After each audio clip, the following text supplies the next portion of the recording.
Board exam में जो question पूछे जाते हैं उन प्रश्नों को हम सॉल्व करेंगे और साथ ही बेसिक कंसेप्ट को हम क्लियर करेंगे। तो वैसे सीरीज जिसमें कॉमन डिफरेंस जो है समान हो वैसे सीरीज को हम एपी कह सकते हैं। जैसे कि इसमें देख सकते हैं प्रत्येक अगले पद में से पिछले पद को घटाने पर कॉमन डिफरेंस प्राप्त होता है। जैसे कि यहाँ पर देखा जा सकता है कि T1, T2, T3, T4, T5 दिया गया है, जिसमें T2 minus T1 equal to 4 minus 2 equal to 2, या T3 minus T2 equal to 6 minus 4 equal to 2, या T4 minus T3 equal to 8 minus 6 equal to 2, या T5 माइनस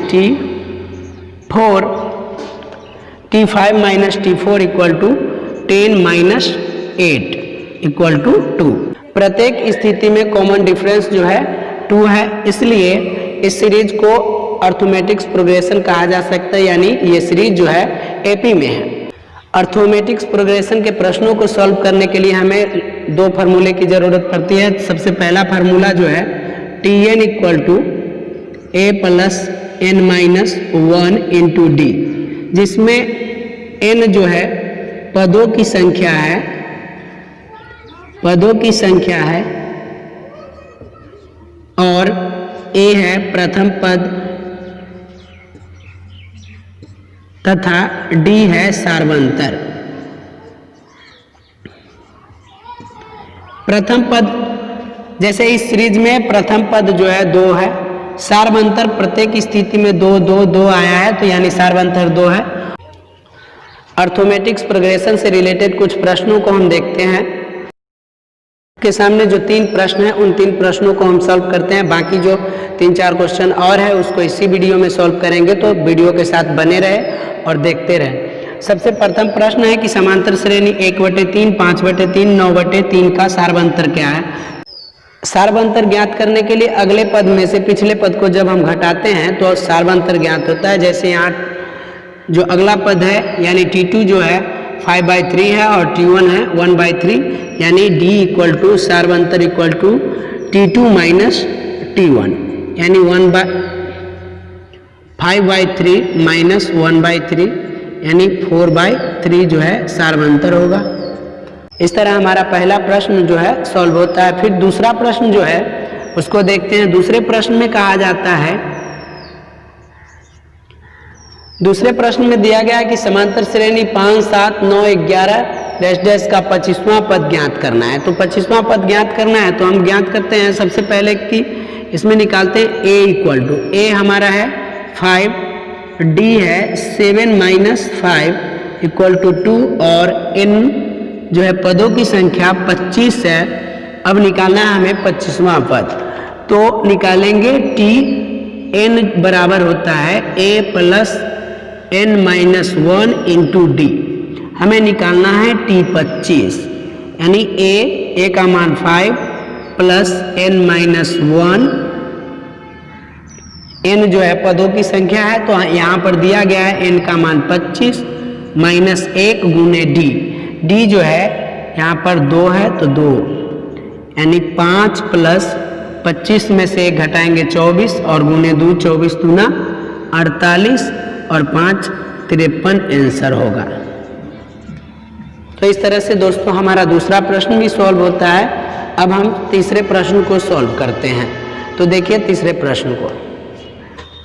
तीसरे प्रश्न में दिया गया है कि 5, 7, 9, 11 के 25 पदों का योग ज्ञात करना है। तो Sn के फार्मूले पर इस प्रश्न को हम सॉल्व करेंगे। Sn इक्वल टू होता है n/2 into 2a plus n minus 1 into D.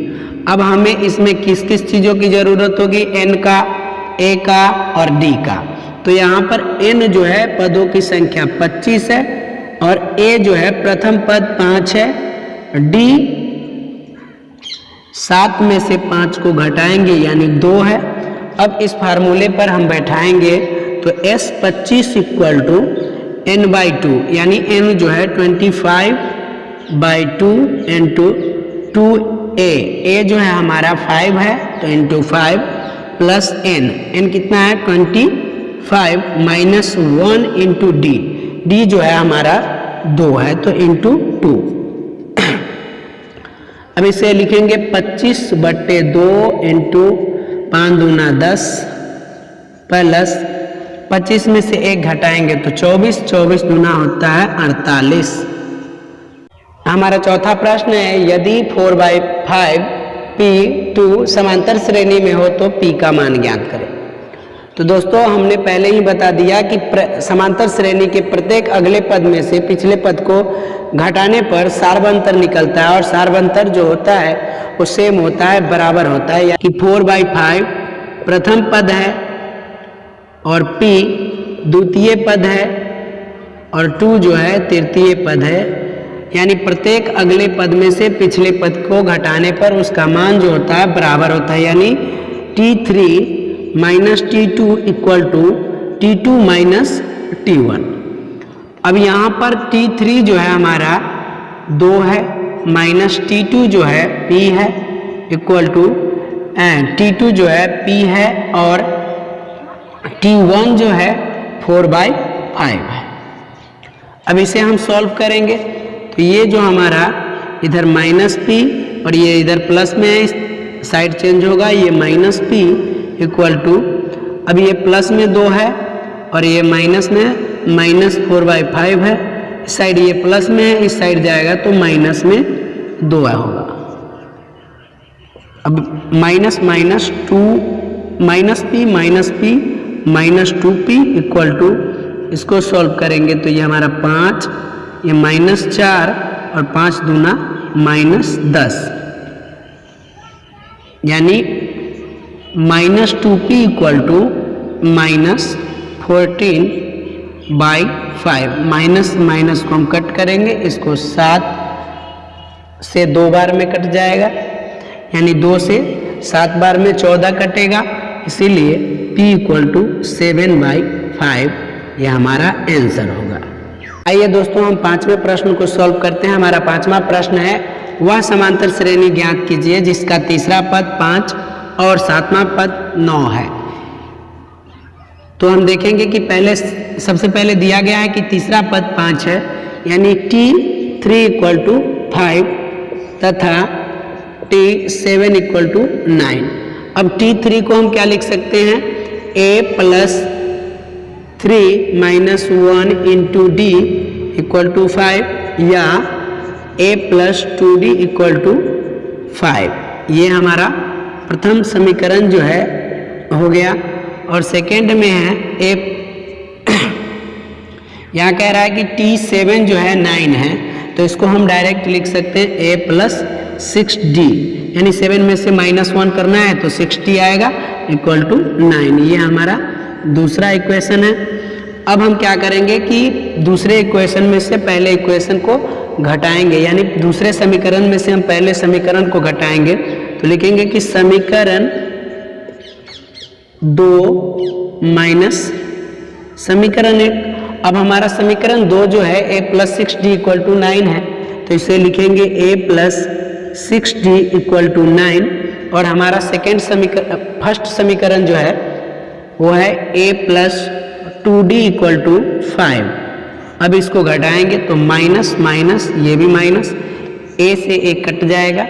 अब 6D में से माइनस 2D करना है तो ये हमारा 4D और equal to 9 minus 5 equal to 4। अब ये D इक्वल टू होगा 4/4 इक्वल टू 1। अब D का मान हमारा 1 निकल के आया, यानी D का मान 1 है। अब इसे या तो समीकरण 1 में रख सकते हैं या समीकरण 2 में रख के हम A का मान निकाल सकते हैं। तो हम लिखते हैं समीकरण 1 में D बराबर 1 रखने पर। अब हमारा समीकरण 1 जो है A plus 2D equal to 5 है, या A plus 2 into 1 equal to 5, या A इक्वल टू 5। इधर 2 जो है प्लस में है और साइड चेंज होगा तो माइनस में, यानी A इक्वल टू 3। ये जो हमारा 5वें प्रश्न का आंसर होगा। तो इस तरह दोस्तों हम आसानी से सभी प्रश्नों को सॉल्व कर सकते हैं। और सबसे पहले कि बोर्ड एग्जाम में जो प्रश्न पूछे जाते हैं आसान पूछे जाते हैं। तो इसी आखिरी प्रश्न के साथ इस वीडियो को समाप्त करते हैं। जय हिंद, जय भारत।